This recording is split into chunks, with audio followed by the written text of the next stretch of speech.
So we're talking about fundraisers. Probably one of the biggest questions people ask, how do you get them? Because if you don't have them, then it doesn't matter if you know how to run them or not. If you don't have one, you can't do it, right? So where can we find fundraisers? Everywhere. Everywhere. More specific? Schools. Schools. Churches. Churches. Organizations. Nonprofit organizations. Nonprofit organizations. Doesn't have to be nonprofit. Sports. That's right, Sports. yeah, sports. Dance teams, cheer, kids going to people. I did Churches. 3 of them last year on kids that were going on the people trip and needed to raise money to go on that. Nice. Churches. Churches again, you weren't paying attention, so we already said that. Okay, so they're everywhere. One of the common myths out here in the valley is that I have the market on all of the schools. That is not true. I do fundraisers at several schools, but I do not do fundraisers at every school. And I don't have the market on that. It is not mine. You did one at Westell. You did one at Westell High too, didn't you? Acquire band one at one Actually, point? yes, I did. So the you did one at band. Westell High, and then you did one at Kinnick Elementary, and then there was somebody else that did one at another school. I did one at Palmer High School. You did one at Palmer High. So you did one at Houston. So I mean, I obviously don't have the market on it. There are how many schools in this district? Like 30 or something. 45. Anchorage, absolutely none of those. So Anchorage is wide open. I know, you get yeah, it. I've done a couple of them at Chugiak, but not all the way into Anchorage. So you know where to find them. Then how do you get them? How do you start that conversation? Hey, you need money? Good, I can help you.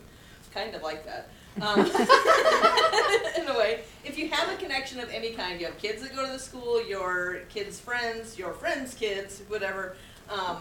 If you have if you have a connection to somebody that goes to the school, that is the best place to start, because then you're not just any old salesperson coming in off the street saying, "We do a fundraiser," and they don't know who you are.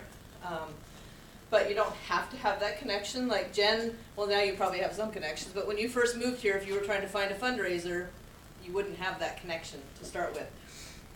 So you just go in and you ask. You can ask the secretary at the front, and you can ask to speak to the principal, you can ask to speak to an athletic director or something like that. Club And sponsor. find, yeah, club sponsor.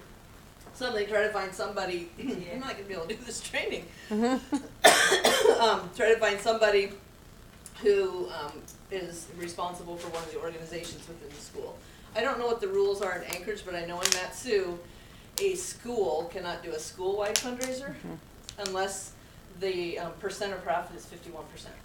Well, we can't do that because, I mean, if they gave me 51%, not only would I not make money, but I'd be losing an awful lot of money on that fundraiser. ASD doesn't have that rule. Okay, so ASD can do whatever? Yeah, Okay. I just did one with Greening. So, I don't typically do a school-wide fundraiser, but I do, one of them is the music program in one of the schools. The 6th grade classes, because they go on a field trip every year. So you want to find something within that, that school or the organization that, you know, they may not want to do the whole big thing, but you can find a small piece of it and work with it. Private So. schools too. The Private schools. There's several of them around. And the preschools too. Preschools. It's huge preschool. Yeah, so lots of different places to find those fundraisers. So then you go in there, you get this, you make this connection, and now you've got a fundraiser. What do you do? Do the happy dance? Oh, crap, I need to call Mary Ann.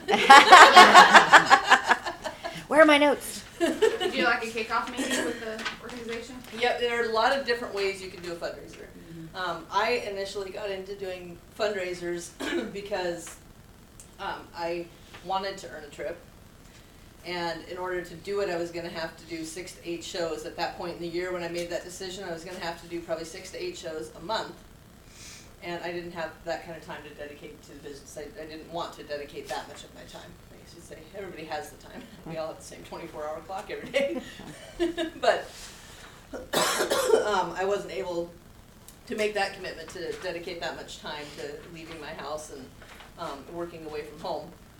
So I started the fundraisers on the catalog show style. So it's not the cooking show style, and that's how I mass produce fundraisers. And that's where you get the big ones, the really big ones, like, $12,000. You get those by having